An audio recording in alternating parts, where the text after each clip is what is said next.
Hi, this is Adam at Small Town Machine Shop. A little video for you today. Super exciting find today. Now these are some of the first tools I ever made for my shop. I made these a long time ago. I just found them today. I thought I'd lent them to someone, but I somehow got lost in the move all those years ago. But no, I was taking my kids home to their mom's place today, which used to be where my old shop was. I was helping mount a vise onto a workbench. I looked in the corner, and there they were. And I was super excited. When I first started my business, my main stuff was fixing worn out loader buckets and backhoe buckets for farmers.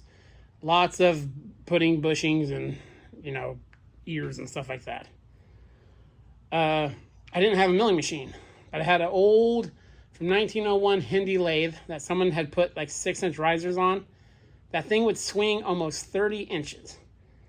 And it had T-slots on the apron like most of them do. And I made these bars to use on that machine because the guy before me did cylinder work and stuff with it. It had a custom steady rest. It had double 1-inch rollers at each of the 3 positions. So I would take the compound off and make jigs to hold buckets, and this is how I bored them. So now each of these used to be about 18 inches longer. I shortened them when I got the Cincinnati mill I used them with. But here was the first one I made.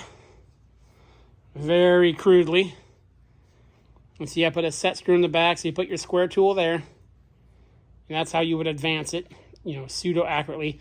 Again, the way I was doing bushings back then is you just bored it out till it was clean and everything cleaned up. Then you just made your bushing to size.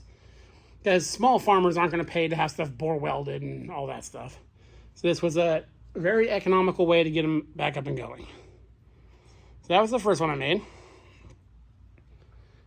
Then after that, I tried to get clever and to save time.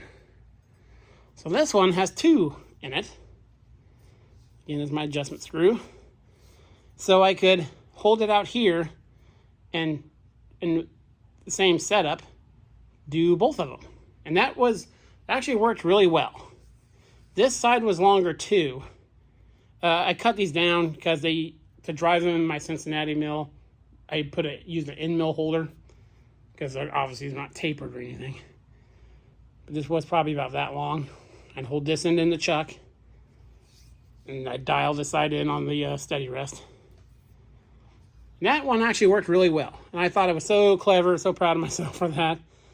I don't remember why I turned these sections down. I was thinking it was for clearance for chips or something. I don't know. But there we go. Then I made this big guy. And this sleeve was to make it fit into the overarm support on the Cincinnati.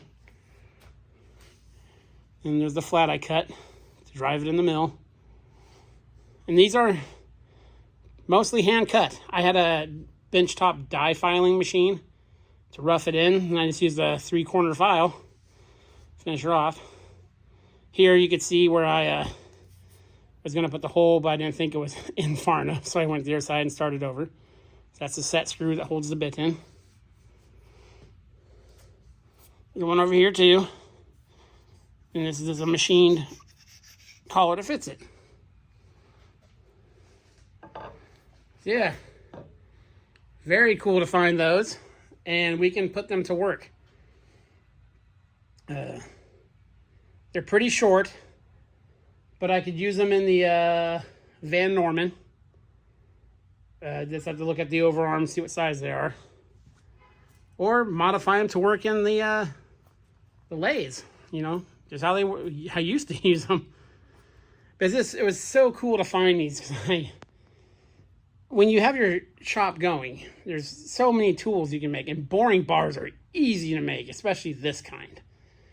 You don't need like cuts to make inserts or anything for them. You can make these and much smaller ones. I used to make a bunch of them out of 1-inch material. Just drill a hole, file it square, and usually put a flat on it to use it in like a quick change tool holder. But, you know,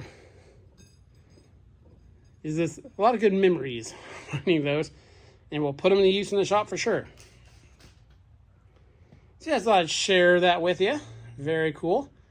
This is Adam from Small Town Machine Shop. Please comment, like, subscribe, and thanks for watching.